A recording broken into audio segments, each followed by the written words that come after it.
ایران نے ابنا ہرمز میں تجارتی جہازوں پر حملے کیے۔ امریکی نیوز ویب سائٹ ایکزیوس کا دعویٰ، قطر آئل ٹینکر سمیت 2 جہازوں کو نشانہ بنایا گیا۔ ایرانی سرکاری نشریاتی ادارے کے مطابق متعلقہ آئل ٹینکر امریکی بحریہ کی حمایت سے ابنا ہرمز میں عمان کے راستے سے گزرنے کی کوشش کر رہا تھا، جس کے بعد اسے نشانہ بنایا گیا۔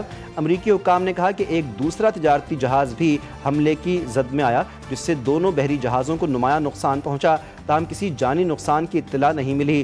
قطری وزارت خارجہ کے ترجمان ماجد الانصاری نے کہا، ابنا ہرمز سے گزرنے والے قطری آئل ٹینکر کو نشانہ بنانا عالمی بحری جہاز رانی کے امن و سلامتی کے خلاف ناقابل قبول جارحیت ہے۔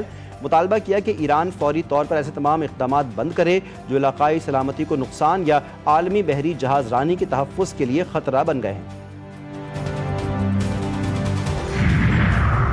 ابنا ہرمز میں بحری جہازوں پر حملے، خام تیل کی قیمتوں میں اضافہ۔ عالمی مارکیٹ میں برطانوی خام تیل کی قیمت $73 فی بیرل ہو گئی۔ امریکی خام تیل کی قیمت بھی $70 فی بیرل ہو گئی۔ UAE مربن $68 فی بیرل پر موجود ہے۔ شہید ایرانی سپریم لیڈر آیت اللہ سید علی خامنہئی کی تشییع جنازہ جسد خاکی تہران سے عراق پہنچ گیا۔ سید علی خامنہئی کا جنازہ لے کر طیارہ نجف ایئرپورٹ پر لینڈ کر گیا۔ آج نجف الاشرف میں روضہ امیر المومنین حضرت علی ابن ابی طالب علیہ السلام میں نماز جنازہ ادا کی جائے گی۔ کربلا معلیٰ میں روضہ امام حسین علیہ السلام اور روضہ مولا غازی ابوالفضل عباس علیہ السلام کے درمیان بین الحرمین میں بھی نماز جنازہ ادا کی جائے گی۔ اس سے قبل مسجد جمکران میں نماز جنازہ میں لاکھوں سوگواروں نے شرکت کی۔ اہل خانہ، اہم حکومتی شخصیات اور حزب اللہ کے شہید سربراہ حسن نصر اللہ کے صاحبزادے نے بھی نماز جنازہ میں شرکت کی۔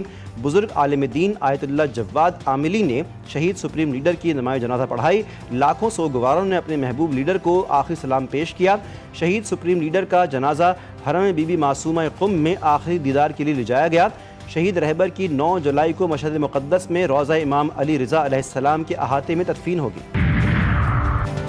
ایرانی صدر ڈاکٹر مسعود پزشکیان عراق کے شہر نجف الاشرف کے دورے پر۔ ایرانی میڈیا کے مطابق صدر مسعود پزشکیان نجف الاشرف میں شہید سپریم لیڈر آیت اللہ سید علی خامنہئی کے جنازے کا استقبال کریں گے۔ روضہ امیر المومنین حضرت علی ابن ابی طالب علیہ السلام میں ہونے والی نماز جنازہ میں شرکت کریں گے۔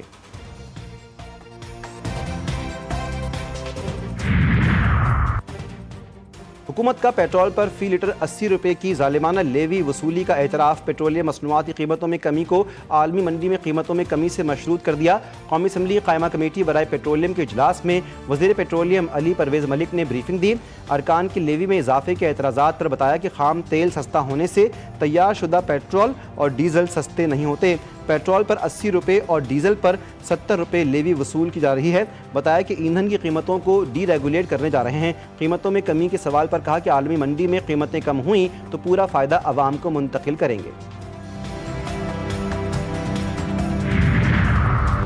رجسٹرار وفاقی آئینی عدالت کو درخواستیں ناقابل سماعت قرار دے کر واپس کرنے کا اختیار نہیں۔ درخواست قابل سماعت ہونے یا نہ ہونے کا تعین صرف عدالت کر سکتی ہے۔ وفاقی آئینی عدالت کا اہم فیصلہ جاری۔ جسٹس حسن اثر رضوی نے رجسٹرار اعتراضات کے خلاف چیمبر اپیل پر تحریر کردہ 6 صفحات پر مشتمل فیصلہ جاری کیا۔ فیصلے میں کہا گیا ہے کہ رجسٹرار کا کام صرف انتظامی نوعیت کا ہے۔ رجسٹرار آفس کسی صورت عدالتی اختیارات استعمال نہیں کر سکتا۔ آئین میں ایسی کوئی گنجائش نہیں کہ عدالتی اختیارات کسی انتظامی افسر کو تفویض کیے جائیں۔ رجسٹرار آفس کسی آئینی درخواست کو غیر سنجیدہ بھی قرار نہیں دے سکتا۔ کراچی میں دہشت گردی کا بڑا منصوبہ ناکام، سی ٹی ڈی اور وفاقی حساس ادارے کی خفیہ اطلاعات پر مشترکہ کارروائی۔ کالعدم BLA کے 2 تربیت یافتہ دہشت گرد گرفتار، 4 کلو بارودی مواد، ڈیٹونیٹر، پرائما کارڈ اور بال بیرنگ برآمد۔ گرفتار ملزمان حساس تنصیبات کی ریکی اور معلومات دہشت گرد تنظیم کو فراہم کرتے تھے۔ دہشت گرد قانون نافذ کرنے والے اداروں کے خلاف نیٹ ورک بنانے میں بھی سرگرم تھے۔ انسداد دہشت گردی اور بارودی مواد ایکٹ کے تحت مقدمہ درج، تفتیش کا دائرہ کار وسیع کر دیا گیا۔ سندھ میں بمپر کراپ کے باوجود مہنگائی سے پریشان عوام کے لیے 2 وقت کی روٹی کا حصول بھی مشکل۔ کراچی میں آٹے کے 20 کلو تھیلے کی قیمت 2800 سے 2900 روپے، فائن آٹا 3100 روپے تک جا پہنچا۔ شہری مہنگا آٹا خریدنے پر مجبور۔ کمشنر کراچی کی نمائشی کارروائیوں پر دکاندار کہتے ہیں کمشنر صاحب 80,000 کا جرمانہ کریں یا اس سے زیادہ کا۔ 109 روپے فی کلو آٹا ملے گا تو 110 روپے میں فروخت کریں گے۔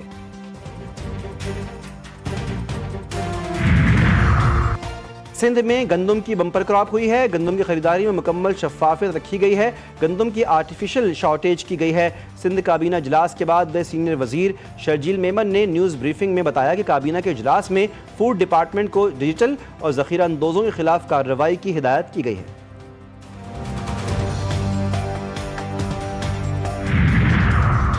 ریکارڈ رفتار، معیار اور بچت. صرف 75 دن میں 1129 سڑکیں مکمل. پنجاب نے ترقی کی رفتار کا نیا ریکارڈ قائم کر دیا.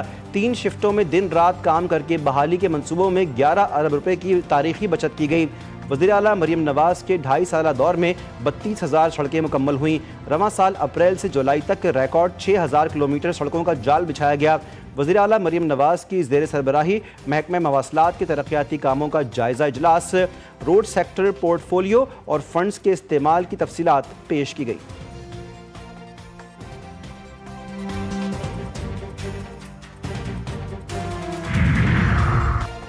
کراچی کے سائٹ ایریا میں کلثوم بائی ولی کا اسپتال کے عملے کی سنگین غفلت ثابت. 78 سے زائد بچے HIV سے متاثر.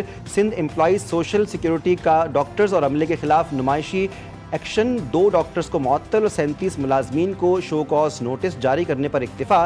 دونوں معطل ڈاکٹرز کو ہیڈ آفس رپورٹ کرنے کی ہدایت. انکوائری کمیٹی نے ڈاکٹر ہما امان پر سنگین غفلت اور بد انتظامی کا الزام عائد کیا. اور غزر کے ضلعی ہیڈ کوارٹر گاہکوچ میں شدید طوفانی بارش کے بعد سیلابی صورتحال. متصل گاؤں دماس میں سیلاب سے پورے گاؤں کا نقشہ بدل گیا. رابطہ سڑکیں اور سیرابی چینلز سیراب کی نظر. سیلابی ریلے نے متعدد مکانوں، سرکاری املاک اور اسٹیڈیم کو اپنی لپیٹ میں لے لیا. دماس گاؤں کی فصلیں اور باغات بھی سیلاب کی نظر ہو گئے. مقامی رضاکار امدادی کاموں میں مصروف ہیں. لاہور کے مختلف علاقوں میں بارش. اسلام آباد اور پشاور میں بارش کی پیشگوئی. کرک کوہاٹ اور میاوالی میں بھی بادل برس پڑے. ملک بھر میں آج بھی بادل برسنے کا امکان. کراچی دن بھر شدید گرمی اور ہبس کی لپیٹ میں رہا. پارہ 34 ڈگری سینٹی گریڈ ریکارڈ کیا گیا. ہوا میں نمی کا تناسب 74% ہونے کی وجہ سے ہیٹ انڈیکس 38 ڈگری رہا.